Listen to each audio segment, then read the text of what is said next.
Hello मित्रों, जय श्री कृष्णा। आज हम आपके सामने लेके आया हूँ माँ की भी तो चाहत थी। वीडियो अच्छा लगे तो वीडियो को लाइक करें, चैनल को सब्सक्राइब कर देना। मित्रों, नम्रता की उम्र कोई 30 के आसपास की रही होगी जब उसका पति योगम उस रात सोया तो ऐसा कि फिर उठा ही नहीं। अकेलापन भी नम्रता को इतना ना कचोटता होगा जितना कि लोगों द्वारा दिखाई दिया। खैर, थोड़ी सी पढ़ी लिखी और मेहनती नम्रता को जो काम मिला वो उसने मेहनत से करके अपनी बेटी जया और सिद्धम को पाला। मगर नम्रता ने अपनी लेखनी को कभी दबने ना दिया, लेकिन और आगे पढ़ने और अपने विचार अपनी लेखनी के द्वारा दुनिया को बताने में वो अक्षम रही।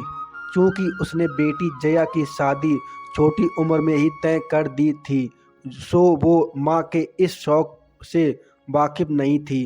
खैर, बेटा सिद्धम माँ के साथ रहकर माँ को अच्छी तरह से समझने लगा था।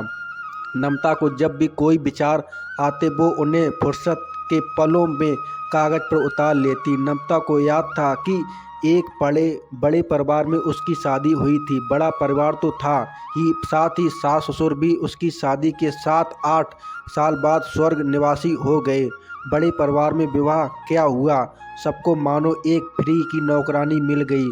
सीधे सरल स्वभाव वाली नम्रता से काम लेने में जमकर उपयोग हुआ।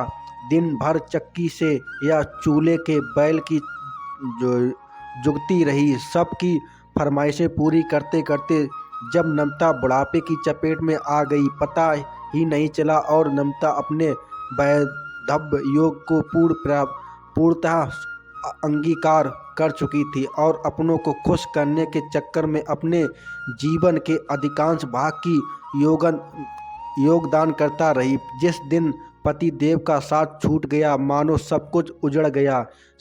सबकी अब उसके हिस्से की लक्ष्मी पर ही नजर रहने लगी। जेवर जो अपने माता पिता समान जेठ जेठानी के पास संभाल कर रखने को रखा था, बनावटी रो रो कर बोलने लगे, बेटा नम्रता, पता ही नहीं तुम दोनों जेठानी और नम्रता का जेवर कैसे चोरी हो गया। धीरे धीरे मकान और जीवन की भी हाथ से निकल गई। उनने सीधेपन का ऐसा खेल खेला, नम्रता को पता ही नहीं चला।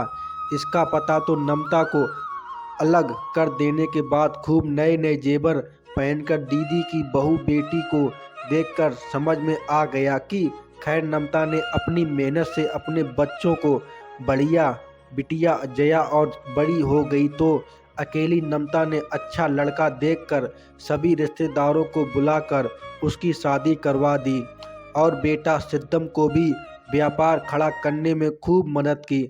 आज उसके लड़के ने जो एक अच्छा व्यवसाय स्थापित कर चुका था, अपनी माँ को टच स्क्रीन और मोबाइल लेकर आया था। यूं तो नम्रता ने अपने सभी शौक को पति के बाद ही छूट गए और थे, और करती भी कैसे, उसके संभल देने वाला कोई नहीं था।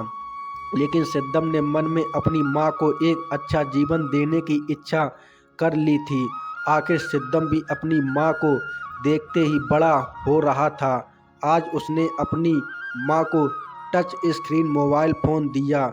लो माँ, ये मोबाइल, इसमें सेल्फी लेकर अपनी पोस्ट कई ग्रुप में डालकर आप सभी को बता सकते हो कि माँ तुम कुछ लिखना चाहो तो लिख भी सकती हो। तुझे कैसे पता चला कि मुझे लिखने का शौक था? नम्रता ने सिद्धम को और दृष्टिपात करते हुए कहा। माँ, एक दिन मैंने वो पिताजी की संदूक खोलकर देखी, उसमें आपके लिखे हुए खत और डायरियाँ रखी थी। बस तभी से सोच रखा था कि मैं अपने आप को क्या गिफ्ट दूं। आखिर टच स्क्रीन मोबाइल फ़ोन का विचार आया। माँ, मुझे आज भी यह याद है कैसे हम सभी को सुलाकर तुम संदूक खोलकर कुछ करती रहती थी और हमसे कह देती थी कि कुछ नहीं, बस तेरे पिताजी को याद कर रही हूँ। और तुम कुछ 2-4 लाइनें कॉपी में टीप दिया करती थी। मैंने कई बार कोशिशें की तुम्हारी संदूक की खोलने की, पर तुम मुझे हर बार मना कर देती थी। और एक दिन चुपके से मैंने वो खोलकर देखा तो पता चला कि मेरी माँ ने किन दुखद एहसासों को छूकर हमें पाला है। आपके जैसी माँ को पाकर मैं उस महाशक्ति का शुक्रगुजार हूँ।